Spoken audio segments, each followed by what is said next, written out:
Have you ever poured your heart, your soul, and your savings into home improvements and later to discover they actually made your house harder to sell? Well, let me tell you right now, you're not alone in that. And today I'm going to share a powerful story about my client. His name's Harold, who learned this lesson the hard way. And listen to this, spent over $75,000 on upgrades. And all of a sudden, he found out he had an unexpected job transfer and it forced him to sell. Well, stay tuned to learn which home improvements could actually hurt your home's value and how to avoid making the same costly mistakes. Welcome and thank you for joining me as we continue our journey together, seeking to master our finances balanced with our Christian faith. Now, if you missed yesterday's show, I talked about reverse mortgages and I shared some eye-opening truths about why these loans might not be that financial solution you're looking for. Yeah, Tom Selleck does a nice job on the commercials, but when you lift up the hood, it might not be what you expected. So I'm going to encourage you, if you missed it, to go check it out. And if you know anybody that's thinking about a reverse mortgage, do me a favor and share the show with them. Well, today's question comes from Michelle, and she writes this: Dear Ralph, my husband and I just bought our first home, and we've got $50,000 saved for improvements. We want to make sure we make smart choices that will increase our home's value. But after hearing horror stories from friends who lost money on renovations, we're scared to make the wrong decisions. Can you help us understand which upgrades we should avoid? Well, Michelle, congratulations on your new home. And also, that's great you've set aside that money for renovations. And that truly is a great question. It's one that I get asked pretty frequently in my practice here. And as I said earlier, I had a client to learn that the hard way. I'm going to share that story in just a few minutes. But I'm going to share today some things that you definitely want to avoid so you don't end up losing your investment. So, Michelle, great question. Now, before I continue, remember, you could submit your questions. You do that at justaskralph.com because that's what this show is all about. And that's answering your questions about faith and finance. Michelle, I was racking my brain to find the right scripture that would tie into your question today. And I got into the book of Proverbs and I found this one. This one is in Proverbs 24, verses 3 and 4. And I think it nails it. It says this: By wisdom a house is built, and through understanding it is established. Through knowledge its rooms are filled with rare and beautiful treasures. So I thought about it, Michelle. Let's focus on that today, and let's use that as some real wisdom to answer your question about what you should avoid with those home improvements. Well, I told you I'd share a story. Well, let me tell you about Harold. Now, Harold comes to us from Nashville, and he had listened to the show. He tuned into our show several times, and he called me one day, and he booked a call with Ralph right from our website. You can do the same thing if you want. Just go to askralph.com. At the top of the website, you'll see a button that says book a call with Ralph. And that's what he had done. And we did the Zoom call. We started talking. And what he told me is he had just inherited $100,000 and he wanted to use that for some home upgrades. He got this money from his father's estate.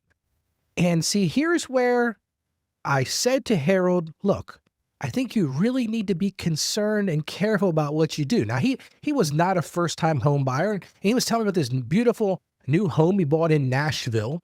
And I tried to explain to him the connection between money choices and values. I tried to caution him, but in the end, he really ignored me. So I heard from him a few months later, and he tells me, well, Ralph, here's what I did. He says, I spent $30,000 on a new home theater system, and I'm sure it was great. He told me about all the cool stuff he had. And listen, as a man, I'm kind of envious about that, but $30,000 is a lot of money to spend. He then spent $20,000 to convert his garage into a gym. Now, again, we could say that was wise spending. He's doing something for his health, but $20,000 is a lot of money to spend. And the last one was the kicker. He told me this. I about fell out of my chair. I almost lost myself in the Zoom video. He spent $25,000 building a koi pond. Now, if you don't know what I'm talking about, it's a pond with decorative fish.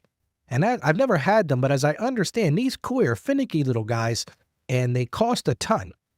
So like I said, I had warned him. I said, listen, dude, I think that's a mistake.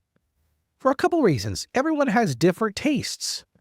And this wasn't his first home. It wasn't like he, never had a house before and he had to go over the top. But here was the difference.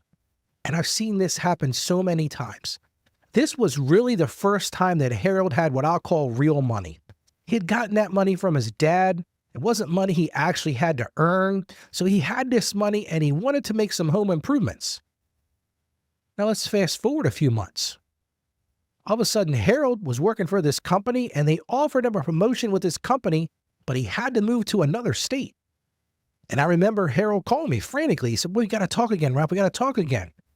And he had sunk all of that money into his house. And I said, "Well, Harold, what you're going to have to do is start by meeting with a realtor." So he went and talked with a realtor. He had a couple of them actually come out to the house because the first one told him that he was in trouble.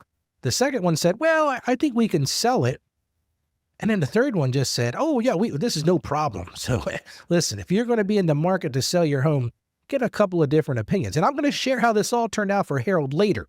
But let's talk in general about those problem upgrades, because I've assembled a list of these.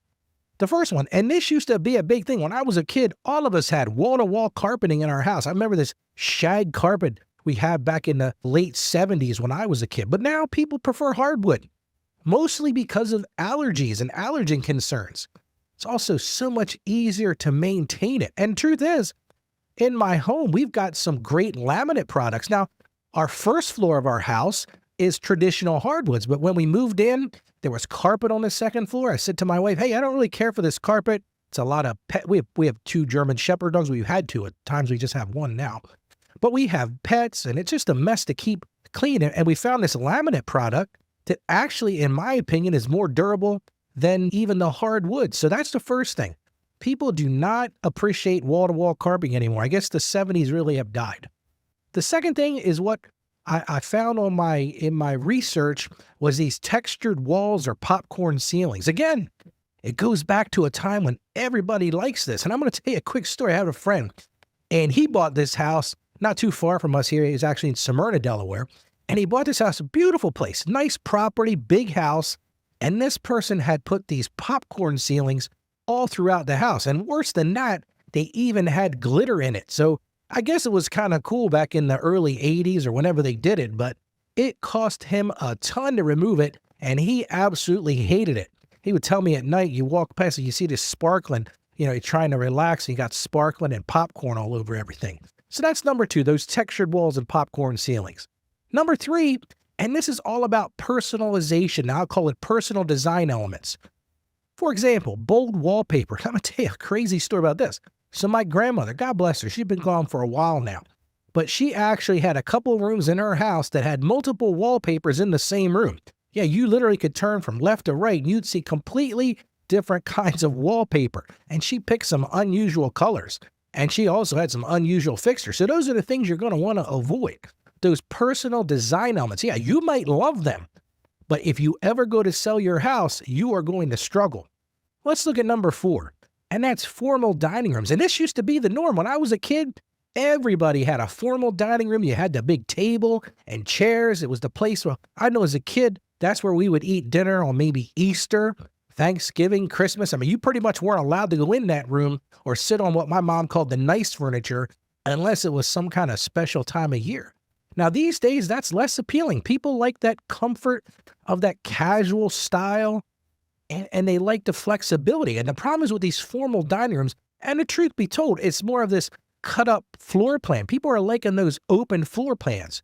So if you're thinking about renovating and you're going to put in a formal dining room, I would rather say you don't do that. Maybe you want to open up the formal dining room and make it more flexible, casual space. So that's number 4, those formal dining rooms. Another thing to be on guard from, and a couple of realtor friends told me this, over-engineered features.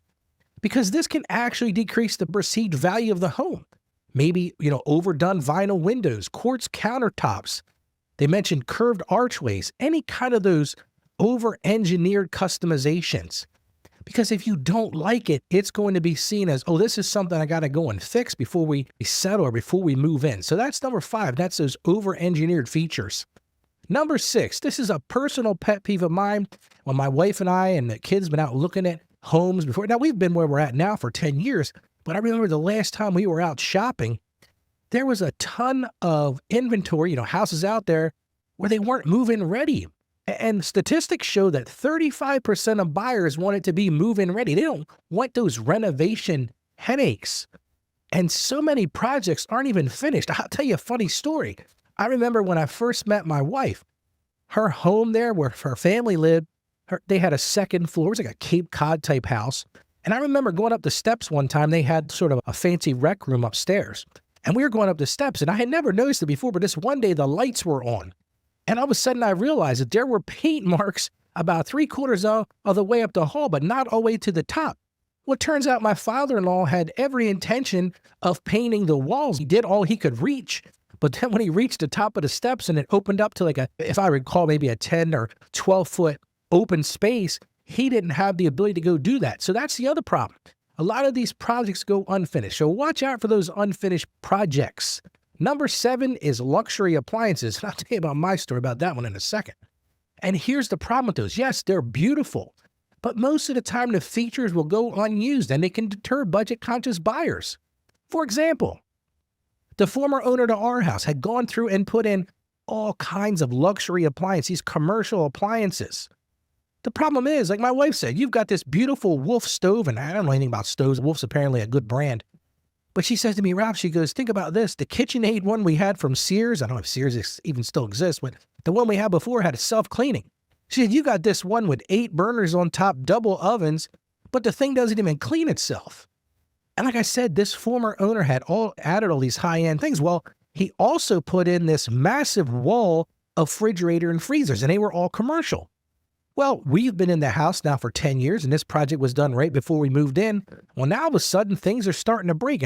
Listen, over the past year, we've spent $6,000 making this refrigerator and freezer work because here's the deal. It's all built in. It's all part of the kitchen facade. So my wife says, well, why don't we just get rid of these things? I said, that sounds good, but it's probably going to cost 10 times that to renovate the kitchen because we'd have to take walls down or put new cabinets up. So watch out for those luxury appliances. That's a big no-no if you're looking to resell your house. Number 8, garage conversions. And this is what I talked about with Harold. And my dad did this when I was a kid. I remember it was the early 80s and everybody was converting their garages into these, they probably call them man caves now. And it was beautiful what my dad did. But here's the problem. He got rid of all the parking. He got rid of the storage area. And then him and my mom split up, as I mentioned on the show before. So my mom ended up keeping the house. Well, fast forward to when I was in high school, she wanted to sell the house. And the problem was she got almost no traction because people who came to look at it in the development, everybody else's house, I say everybody, but for the most part, had garages. A lot of people like to get their car out of the rain or out of the snow. We do get some snow here in Delaware.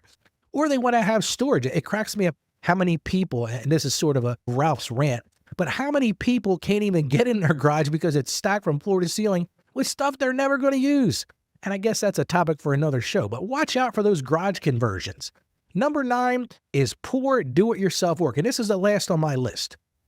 You got to watch out for those do-it-yourself projects that aren't quite right because they're going to have a huge impact on the value, not to mention, some code, local, county codes or state ordinances that you have to have certain things. As an example, I'll never forget this. Before we bought the house we're in now, we were out looking and we found this house that had it was immaculate home theater in the basement of this place. And I said to my wife, I said to the realtor, I can see myself sitting here. It's some big comfy recliners. And the realtor said, Ralph, yes, that's true, but here you got a problem. And I said to her, what's the problem? She goes, this is a finished basement, but there's no egress. What I'm talking about there is, at least in this area, I don't know where it is where you are, but you have to have another way to get out of that basement besides just the one, the traditional steps down to the basement. So it was a great home theater, but the problem is it was completely illegal because they hadn't gotten any permits and it wouldn't pass inspection. So their intention was to build this great home theater room, but they didn't take a look at the compliance issue related to it. And to fix it, here's the bottom line. In order to fix it, you'd actually have to go out and excavate the side of the house to put in sort of one of those like bilco doors or an exterior entrance from the basement up. And you know as well as I do, once you start messing with the foundation, that's a problem. So watch out for those do-it-yourself projects. Now, I promised a little while ago, I'd tell you what happened with Harold, and I wish I could tell you it was a great outcome, but it just wasn't. So as I mentioned, Harold got this opportunity to take this transfer, and it was a great job opportunity for him. He was moving up in the company, but it meant he had to sell his house. He had no way to commute from where it was across the country, as I can remember. And all the upgrades he did, as the people started coming through, look at the house, they saw them as liabilities. For example, they said that theater room was too specific to him. Yeah, Harold had made it his own. I'm going to tell you that. He's a Southern guy. He had all kinds of horse and cow stuff designed into the walls. It was very specific. That garage conversion, now he had a 2-car garage, but he converted the whole thing into a gym. And listen, if you wanted a great at-home gym, that's perfect. But the buyers or the prospective buyers were looking at this, they wanted a place to park their vehicles. They wanted a place to do storage. And don't even mention that koi pond, because that koi pond was viewed as a maintenance burden, a maintenance nightmare. So in the end, unfortunately, Harold ended up losing thousands of dollars, even over and above the money he spent on the upgrades. And the other problem is it took months to sell it because people would come in and look at it. Oh, this is a nice place. It was in a good neighborhood. And the whole time, Harold's covering 2 mortgages because he went and did that transfer, moved himself and his family to a new state. And then finally, he said to me, he said, Rob, what I had to do, I finally had to sell it out of desperation because I didn't want to have to cover those 2 mortgages. So that's what it all comes down to. And it's understanding that money and that home relationship, because it's going to evolve over time. And the thing is, key takeaway here, today's investment, and Harold thought he was making a great investment. And a lot of people I talk to think the same thing, but it becomes tomorrow's burden. That koi pond that Harold enjoyed going out there looking at the koi swimming around, other people saw it as a burden and a maintenance nightmare, and they don't want to be bothered with it. And another key takeaway, you've got to understand wise stewardship and spending wisely. And I go back to something I talk about on this show all the time, is consider your needs versus your wants. Now, obviously, Harold needed a roof over his head. He needed walls. It sounds silly, but he needed all those things. But his wants overtook that. That want to have that fantastic home theater room. That want to have that koi pond. That want to have that converted garage into a recreational or a gym at home was great. And that would have been great if he'd have stayed there the rest of his life. So you've got to start having what I call forward-thinking decisions. What does this look like if? So think about those things, and I'm going to share with you some action steps in a few moments. But here's what I want to ask you to do today. I want to ask you a very simple question. Has this show made a difference in your life? And I'm going to let you ruminate for a second. Has it made a difference in your life? That aha moment. You're listening and something clicks about your finances or your faith. And that's exactly what someone else is searching for right now. So I'm going to ask you to do me a favor. I'm going to ask you to rate the show. And here's why your voice matters. Every day, people just like you are looking for guidance. They're scrolling through podcasts. They're scrolling through social media. And they're looking for that lifeline. They're looking for that person that can give them some biblical wisdom when it relates to their finances. And your story could very well be the nudge they need to transform their financial journey. And your honest review helps them find us in a sea of podcasts. The numbers are staggering. The number of podcasts out there, I belong to a lot of podcast groups, and they talk about it all the time, is how do you get discovered? Well, one of the key ways to get discovered is word of mouth and also reviews.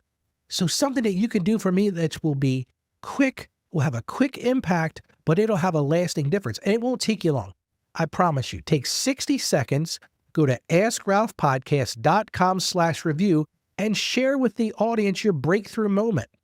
It could be something simple as, I was listening to Ralph and he explained how to implement the 24-hour rule so I don't buy things on impulse spending. Or he explained how to create a budget or an intentional spending plan, all of those things. And you can help someone else find their path to financial wisdom. Put yourself in their shoes. Because think about the most valuable lesson you've learned from this show. What's that insight you're holding? Truth is, it could be exactly what another listener needs to hear. So do me a favor, be their sign, be their guide, and do that review for me at askralphpodcast.com/review. Because listen, we're working on this together. We're building a community where faith and finance work in harmony, and your review is more than feedback. It just is. It's so much bigger than that. It's a beacon for others seeking the same clarity you found. So again, go to askralphpodcast.com/review. Now let me get to those action steps, because these are things you want to write down and you make sure that if you're thinking about home improvements, these are the things you want to take into consideration. Number one, before you make any major upgrades, do yourself a favor, research comparable homes in your neighborhood to avoid over-improving. You don't want to be the most expensive house on your block, because the truth of the matter is, realtors will tell you this. People are going to look at that and go, yeah, well, I can buy this house 3 doors down for half the cost or $100,000 less. And what happens is the value of the highest and the value of the lowest kind of meld to this middle point. Well, if you're putting a ton of money in major upgrades, you need to know that ahead of time. Notice you might say, Ralph, I'm going to spend the rest of my days here. Well, Harold thought that too. But then look what happened. Number 2 thing, I can't stress this enough. When we've worked with realtors before, they've said this to me, focus on neutral, timeless improvements that appeal to a broad range of buyers. Here's the things that people like. People like open floor plans now. People like functional kitchens. A lot of people spend their time there. People like walk-in closets. People like master bedrooms on the first floor of a house. People like an ensuite where your restroom or your bathroom, you want to call it, is in your master bedroom. Those things are timeless improvements, and that will appeal to a broad range of buyers. That koi pond that Harold put in is not applying to a lot of people. Now, maybe you're a koi person, maybe you're a koi enthusiast, and that worked great for you, but it limits the market. Number 3 thing, prioritize functionality over luxury features. So think about my situation. The person that owned our house before, they had this grand scheme of redoing this kitchen. And listen, it's a beautiful kitchen. Don't misunderstand me. And the appliances are absolutely gorgeous. But they have so many luxury features that they lack that basic functionality. I will never forget it. We were in the house a couple of days, and my wife's standing in front of this Wolf range, and she goes, Ralph, do you know this thing doesn't have a self-cleaning?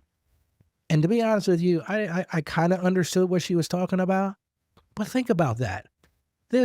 I don't even know what it costs. This ridiculously priced luxury appliance doesn't even have the basic functionality that people are looking for. And last but not least, number 4 on my list here, consider getting a professional opinion before making significant changes. So call those realtor friends of yours. Go find out what people like, what people dislike, and before you put your hard-earned money on the block there, find out if it's the right thing to do. Now, tomorrow we're going to be discussing how to create an estate plan with a kingdom impact.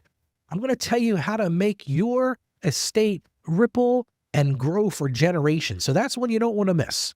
And remember this, my passion is to help you achieve financial success. Today's passion is help you to avoid losing your shirt by investing a lot of money in your house if you have to sell it like Harold did.